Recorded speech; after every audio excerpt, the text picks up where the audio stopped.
Dragi prieteni, colegi, continuăm seria de interviuri de la GPeC Moldova și de data asta o să fie un interviu în limba engleză. Alături de mine este Ayat Shukairy, the co-founder at Investment, and today we will be talking about something not as technical as conversion rate optimization. It's something that every person in the e-commerce, every business man and woman should know how to deal with, right? So given your extensive experience in this conversion rate optimization and working with big companies such as eBay, 3M, and Dish, what do you see as the most common mistakes that happen in this specific part of e-commerce? So I think that a lot of times I find that a lot of companies aren't aware of what's going on with the customer. There's so many different data points that they can rely on. We're actually at a time now where we can extract so much data, right? Like understand how visitors are flowing through the website. We can understand how deep they're scrolling. We can understand, there's session recordings that you can actually see what the visitor's actually doing. So parsing that data and finding actionable insights, I find a lot of sites and a lot of companies simply don't do it. They don't do enough of it, right? Or they have too much data, so they get data paralysis analysis, right? Where they're completely overwhelmed. Too much data. Right. So you have to know exactly what you want to look at and look at actionable insights. I don't want to look at a report just for the sake of looking at a report. If it's not going to really help me, it's not going to advance in me understanding a little bit more, then there's no need. I'm just going to really overwhelm myself with a lot of different information. So I think it's the key thing is figuring out what are those areas that matter most to what I'm doing and how am I going to analyze this and find something actionable that I can actually change for the site.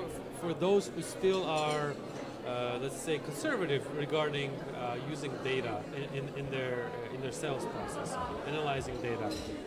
In my experience, a lot of clients actually think that if they make a website and they include some sort of shopping experience on it, then it will sell by itself. Mm.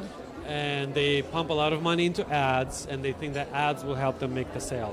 And it turns out that the user actually gets on the website and gets lost or gets frustrated. So what would be your advice to dealing with that in the best way possible? When we first started in 2006, this is a very long time ago that we started conversion rate optimization. We were one of the first companies that did it.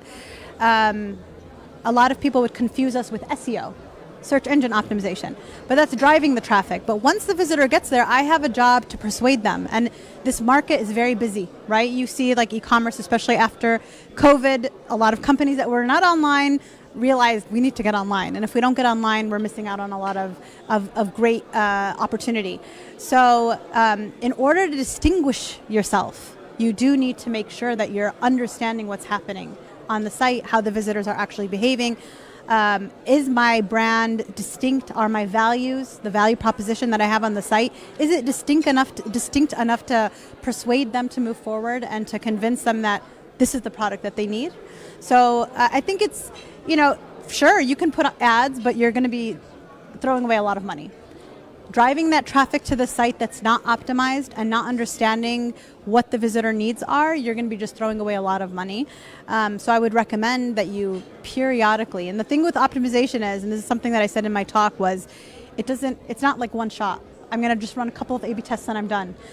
It is constant because your visitors are changing, technology is changing. I mean, like with AI, everything is changing so rapidly. The competition is changing, the landscape is changing, everything is changing. So in order for me to be competitive, I need to be always on my game. I need to always understand what's happening with my visitors, and I need to be adapting constantly. So for a small business that probably spend most of their day trying to swim in this large ocean of how to keep the business alive in general, should they hire someone to take care of this?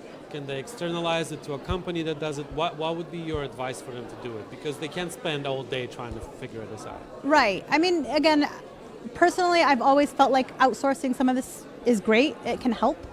It depends on budgets. I mean, in the end, if it's whether or not you have the budget to do it. If you can bring somebody in-house to actually focus on that, and that's their sole purpose, is constantly optimizing and understanding where the opportunities are, that would be an awesome thing. Not all companies can do that, depending on obviously the size.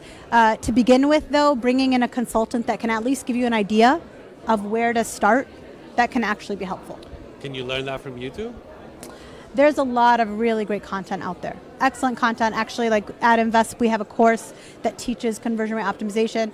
So there's definitely lots of really amazing content, but you just have to make sure that the people that you're selecting are actually experts within what they do, because there's a lot of junk online as well. You actually have a book called Conversion Optimization. Yes. So what do you think are the absolute top principles of a high conversion rate website? What is the check marks? So the conversion, actually the book goes through what we call the conversion framework, and there are several different elements. The first element being trust. Trust includes, of course, having a unique value proposition, making sure that you have enough social proof to help the visitor believe that you're trustworthy and reliable, making sure there's continuity. So Testimonials, or any type of UGC, like user-generated content, would be great. Continuity between what the ad is saying and what this website is saying, because that's like a number one thing that we've seen. A lot of times the ad is saying something and proposing some information. They get to the landing page and they don't see that information at all anymore, or it's even contradicting information to what was in the ad. So you want to make sure that there's continuity between what you have, and that enhances trust and confidence. This company knows what they're doing. This company knows, like exactly what I need. This company's values are very distinct and understandable. As soon as I land on the website, I'm not confused about what they offer. A lot of times you get on a website, you're confused. What does this website do exactly? Or what are they selling exactly? So how do you make sure that you're really optimizing that message? Not saying it in a fancy way. Getting like a minimalistic design would be one of them? Definitely. So one of the elements that we also look at is just like general heuristics. So minimalist design is actually a principle of the heuristics, and it is helpful for people not to be bombarded with so many messaging. Just give it to me, very understandable. I don't need to sell them a million different things. I just want to make sure that I clarify the message that I'm trying to tell them. If you don't mind me asking about Amazon. So Amazon doesn't really follow minimalistic design patterns, right? It's a big, complex website. I'm sure 90% of people don't even look at all the options in the menu that you can pick. You look specifically for one thing. Would a company or a seller that's trying to establish their own website, what would be the no-dos that do not do in starting that? Don't copy Amazon. Except their business model. I mean, look, they're Amazon. Yeah. They get away with things that another company can't.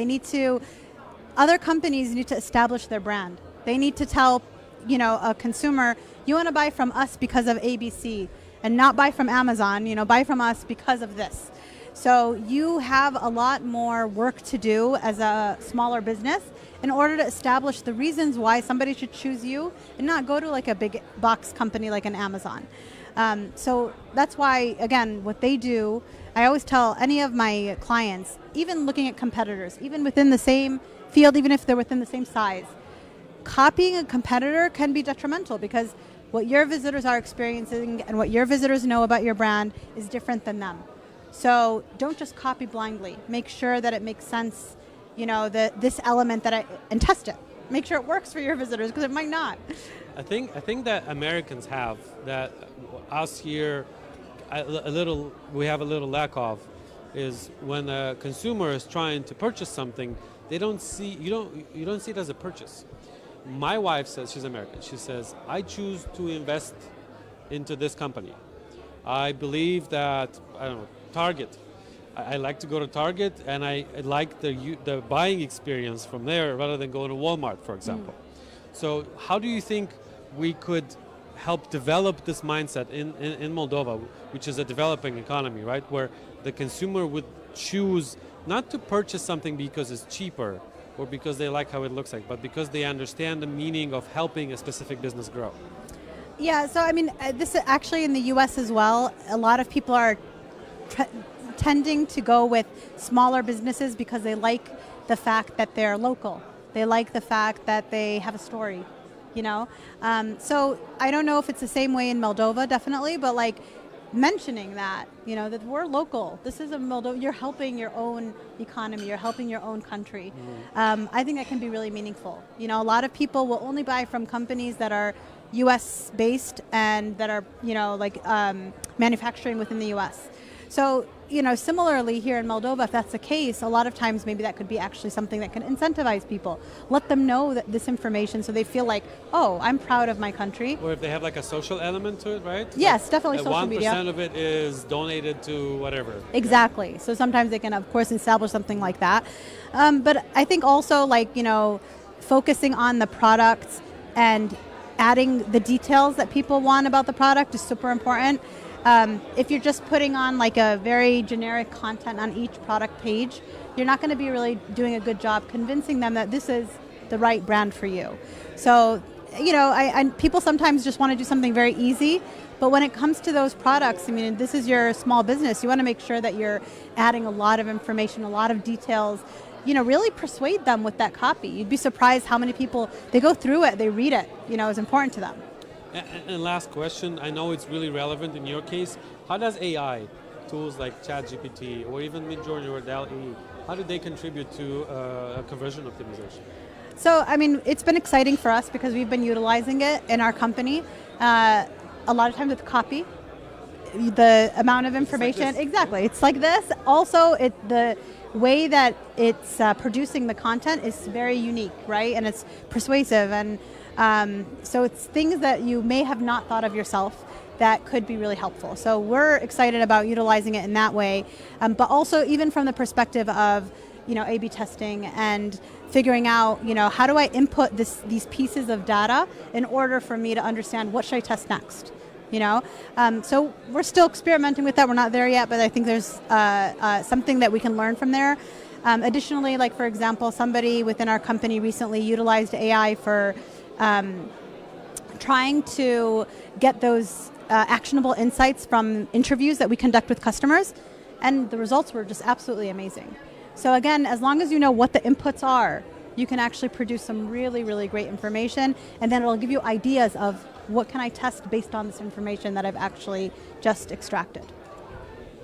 Thank you so much for your time, for coming to this interview, and for coming to Moldova to show us and explain to us how important this conversion optimization is, and sharing your American experience with us. Thank you. I appreciate it, and good luck in Moldova. This is an exciting time. Thank you. Thank you.